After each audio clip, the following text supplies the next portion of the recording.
Hello everybody, and welcome to the Lowbrow Nerds Portal 2 Let's Play. I am Xicon, and I will be playing Portal 2 today. Now, before we get started, I want to say a couple of things. Number one, this Let's Play has the volume of the game muted. There will not be any of the voices, I will not be pausing for cutscenes or anything. Number two, this is not live commentary. This was recorded after I had already recorded the gameplay, and this is commentary of my own gameplay as well as additional information and wisecracking. So with that said, let's get started.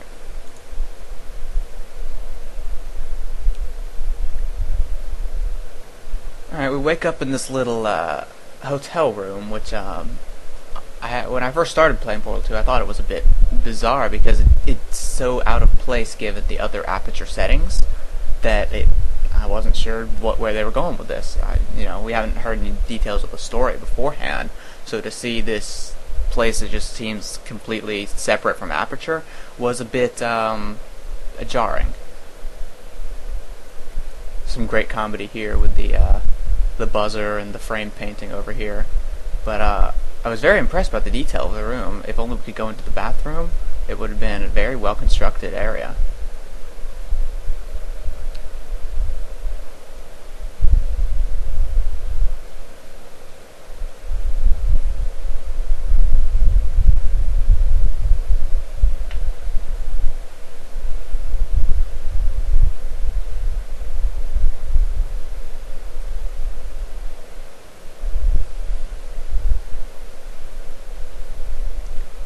I sure hope you appreciated that art, because now we're going to go back to sleep. That wasn't very good art, so you probably didn't appreciate it. Alright, so coming out of our sleep state here, we see that the hotel room has been, pretty much decayed in the excessive amount of time that we've been asleep. And here is Wheatley. Wheatley is voiced by Stephen Merchant, and he does an absolutely fantastic job. And the animators at Valve did an excellent job putting Merchant's expression into Wheatley's little sphere thing. And he's one of the most expressive characters I've seen in a video game. And just to see him and listen to him is one of the reasons I replay this game as much as I do. I love the environment detail here, especially as he starts moving the house and everything moves over. The refrigerator opens, the coat coat rack falls. The painting over there on the wall is broken even, and it's shaking.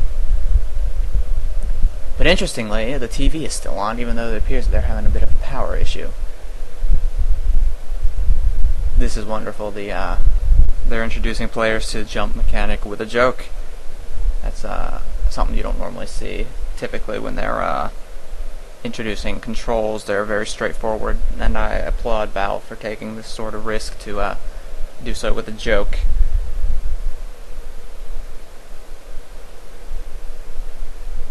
As you can see, the Wheatley, the thing flashes, the light gets brighter, gets dimmer, and he's got the little shutters that open and close.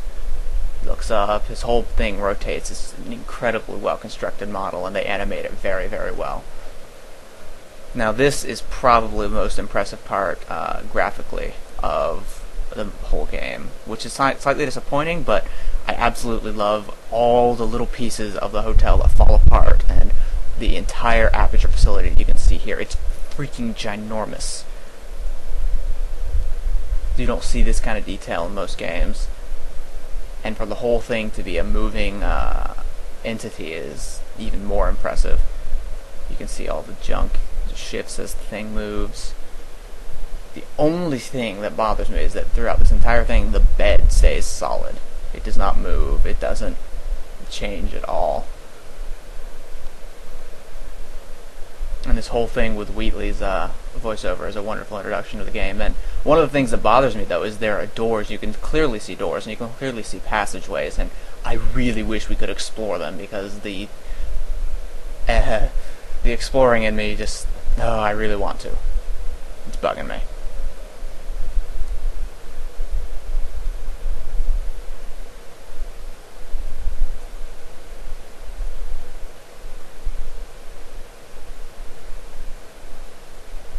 very, very deep facility. I wouldn't want to fall here, even though I appear to be standing over a hole. Now this is very clever. The docking station here. Um, he rams it 3 times is a very good move by Valve, because it kind of builds the anticipation for what's going to be in there. Obviously, we knew it was going to be something with the portal gun, but the surprise that you actually get when you go in there, having played the original Portal, I couldn't help but chuckle.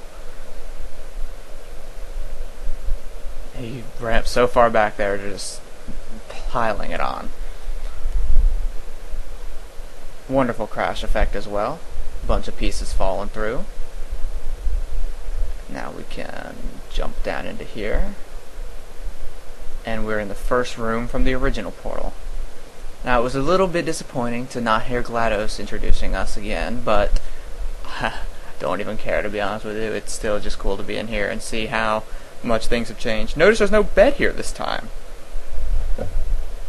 And just like I did in the original Portal, I'm going to goof around and put stuff in the toilet while the AI talks to me. I think we all done something like that.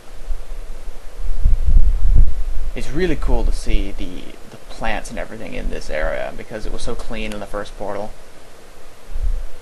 Oh, here we have the new Chell model. Notice that she's got full boots for the falling protection, and she's only wearing half of her jumpsuit. She has the rest of it pulled down to her waist. I'm not entirely sure why Valve decided to change that, but it is interesting that they kept the same shot of her in there so players know that's who they're playing as and that they can get a good look at her. They also gave the cubes a bit of a revamp here too. They've got the little blue circle around here that, as you notice when I put on the button, turns yellow. I was at first skeptical of that because, I love my cubes and I love my companion cube. And the doors are also updated. There's definitely been a full graphical overhaul. Now, I've made an effort to get rid of the loading screens here, as you'll see, because they do get annoying, and that's my one complaint with Portal 2, that the loading screens are much less efficient than the elevators from the original. It seems it kind of breaks the immersion a little bit, but it's a minor complaint in an otherwise flawless game. This is another variant of one of the first puzzles in the original Portal, where we had the random portal that would spawn in one of the 3 areas. Now it's controlled by buttons, so there's the less sense of urgency when players are just figuring out what to do.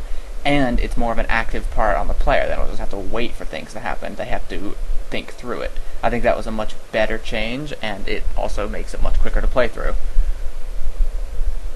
And once again, you can also see the massive decay and time that has passed with all the plants, and it's just beautiful to look at.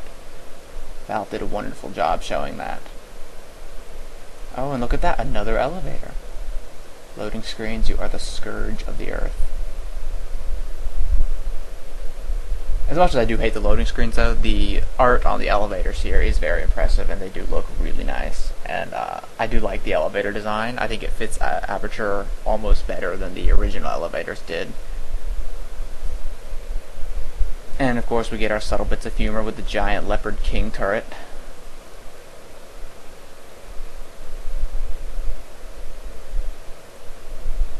And this is actually the same room as in the first one, where we are sitting down looking at the portal gun overhead, just waiting to go get it. But here they mix things up on us. Instead of it being right there, we have to fall. And that was a very clever mix-up. Now this room, naturally the reintroduction of the portal gun is a significant event, and they have to put it in a nice room, but here you get all these wonderful Ratman drawings, and the one of GLaDOS and the cake and shell right there is my personal favorite, because it tells the entire story of the original Portal in one drawing. And Ratman is actually a really interesting character, even though we never see him. I think that he was detailed in the Lab Rat comic that is on the Portal 2 disc, if you have it, and was put on IGN before Portal's release. Very good read, and it gives a bit of a background on that character who drew all the things on the wall, such as the now iconic The Cake is a Lie. Once again, going through these back facilities here where they would normally watch you, they've also been destroyed by plants. Very simple, here's how to use portals puzzle here. I say simple, but I'm sure there are people who get stuck on it. Now this is cool. The same elevators that we used are also their trash chutes, so that should give you a hint of how much Aperture thinks of us. And once again, we have our leopard turret. we're really nothing more than trash to them. Isn't that nice?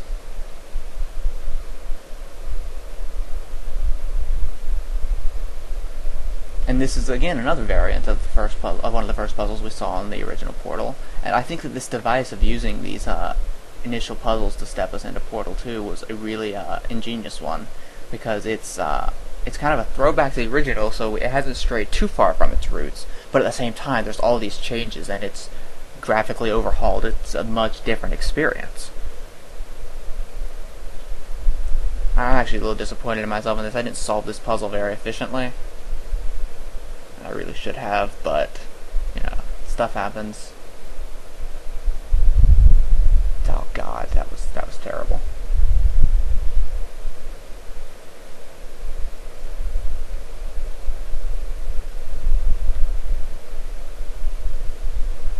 Falling directly onto the glass is a nice touch, and that it breaks, unlike in the original Portal, shows just how weak the facility has gotten. And we have some more Ratman drawings here, with obviously unreason and some probably physics formulas. Looks like right in time there, and a cat jumping over the moon. Bizarre.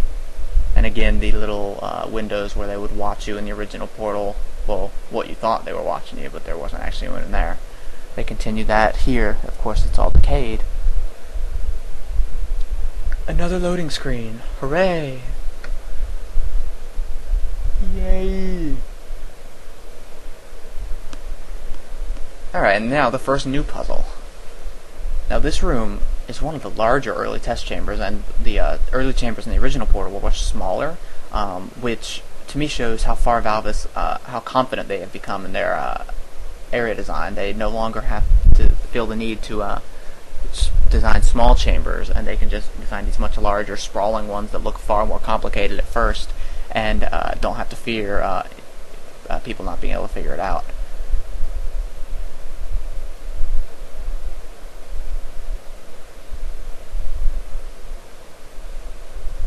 The robotic arms and such that lift this staircase are actually one of the most animated things in this game, and it's very impressive how far their visuals have come.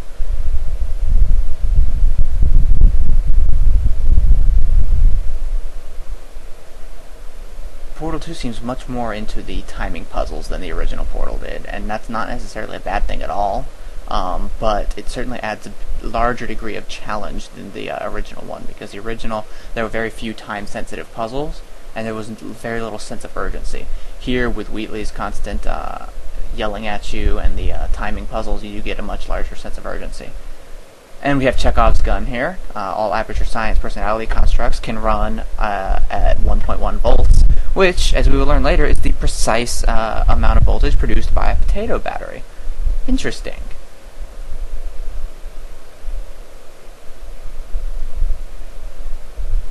This is another marked improvement over the original Portal's early puzzles. Rather than simply introduce a flinging puzzle, they give you a flinging puzzle as well as a cube to place on a button. Instead of simply tiered flinging, where you have to fling yourself up to 3 different heights and 3 different distances, you have to fling yourself twice. You got to get the cube through. It's a much better introduction, because you get the full measure of what flinging can do and how you have to use it.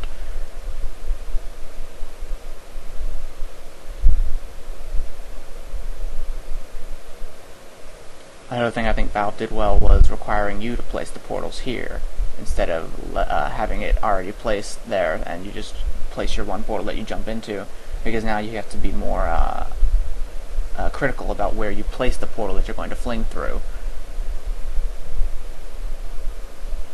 You got 3 spots over there you could place it, and it's all a matter of which one you're supposed to place it on to get to the right area. More broken glass, decayed, rotting, cracked architecture. It's just a wonderful game to look at. There seems to be a blurring effect on the sides when you fling like that. I'm not sure if that's intentional or not, but it really gives you this thrill of acceleration, and then to land, it's just very satisfying. It feels like, yeah, I got it. Alright, that's the end of part 1.